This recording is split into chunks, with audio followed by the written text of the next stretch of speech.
Oregon upsets Ohio State. They just now became the #1 team in the country. I'm going to go first on the ending. It ended in such a boring manner. Think of it like a movie. It was like a great movie, and then the end comes and you're like, that's how that great movie ended? Are you serious? Back and forth the entire time from start to finish. Back and forth the entire time. Scoring, stop, scoring. Just back and forth. It was electric as hell. The crowd for Oregon was going insane. And then at the very end, you think, man, this is going to come down to some kind of magical kick or something.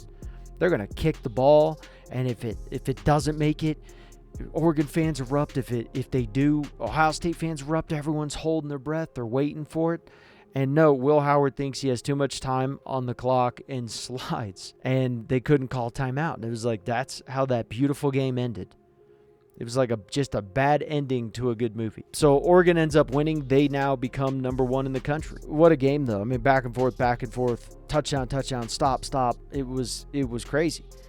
Good performances from both quarterbacks. I feel bad for Will Howard because the dude made a mistake, and it was a terrible, terrible mistake that cost your team the game. But at the same point in time, like, I feel for you because, damn, that sucks, dude. Your game was good, too. Both these quarterbacks were playing good. 28 for 30 out of 35 for Will Howard, 326 yards, 2 TDs. Dylan Gabriel, 23 out of 34, 341 yards, 2 TDs. Amazing. I mean, Dylan Gabriel also ran for a touchdown as well, pulled it. JT over pursued. He saw that, pulled the ball. He ran. He was gone. You couldn't stop with one-arm tackles. Igbenogsom tried to one-arm tackle him. You couldn't do it. It was great. Blocking for both teams were pretty solid. I know that Ohio State obviously had the 2 offensive linemen get injured. I think it was in the second quarter. Simmons, who was playing bad last year but started playing really good this year. I think he would have been a first-round pick. I don't know what his injury is, but when you get carted off, I get worried. So I hope he's okay. I really do. I feel for him. Right guard, too. Ended up coming back in, but he was injured for a good portion of that game, and they still did well without him, man. And both offensive lines just did great. Defensive lines, I would say, did pretty good for the most part. There wasn't too many pressures in this game. It wasn't like both quarterbacks were under a lot of duress by any stretch. So I guess that's a good sign for their offensive lines because we know their defensive lines are talented. Both running backs, all 3 running backs did fantastic. James did good. He's not a big guy, but man, he runs downhill. Henderson obviously did well. He had a couple of breakouts running left 2 times in a row. You had Quinshon Judkins, who made some big plays when he needed to. I felt his vision wasn't quite as it usually is, but he still played great football. He's a tough guy to bring down. Receivers, Jeremiah Smith's ridiculous. He obviously, he should be in the NFL already, and you got Emeka Egbuka's a freak. Stewart, and then the unfortunate penalty. Why would you spit in the guy's face? Some of those things that just kind of, it was unfortunate to see certain things, but for the most part, there was a lot of excitement, and I think both teams needed this. I'll say that. Both teams needed this.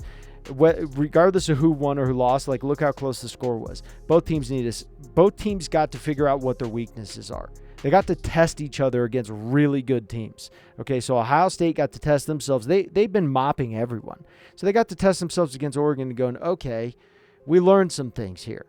All right, yeah, that's some things we learned. And Oregon, same thing. It's like, hey, even though they won this game, they looked at it too, and they're going to be like, hey, there's some things that we got to button up here. And so I think it's great for them, and I think the opportunity of them playing again later in the year for the Big Ten is a real possibility. If Ohio State gets past Penn State, they get past Michigan as well. Those are 2 big teams, and obviously clean up the rest. You're going to have a really good shot in Oregon. You just keep on the same path, and these 2 teams will be facing each other in the Big Ten championship. And that's fantastic. And they could even face each other again in the playoffs. So if you're a Ohio State fan, don't be too upset about this. The season's not over. If you're an Oregon fan, obviously this is exciting, and both teams are going to clean things up. These are teams that you don't want to play. I think that's the biggest thing that you saw from this. I don't think anyone who was watching from anywhere was like, yeah, they look fun to play. Either one of these teams. They don't. A great performance. And I think Oregon now has to be #1. Regardless of power rankings, #1. you got to put them as number one. I know Texas looked great today, but what Oregon put on today and that epic fight between these two teams, it literally looked like a 2-3 matchup. That was the best part about it. It didn't look like one team blew out the other and it was like, oh, these rankings are a joke. No, it looked like, wow, these rankings, they earned these rankings. You know, these are highly ranked teams. So I don't think it hurt them. At least not in my opinion. It didn't hurt any one of these teams. With it this close, even if the score was flipped, I don't think it would have hurt Oregon at all. I just don't. This was a great performance. The ending was a sad state for a miracle game like it was, but still, it was a great game to watch.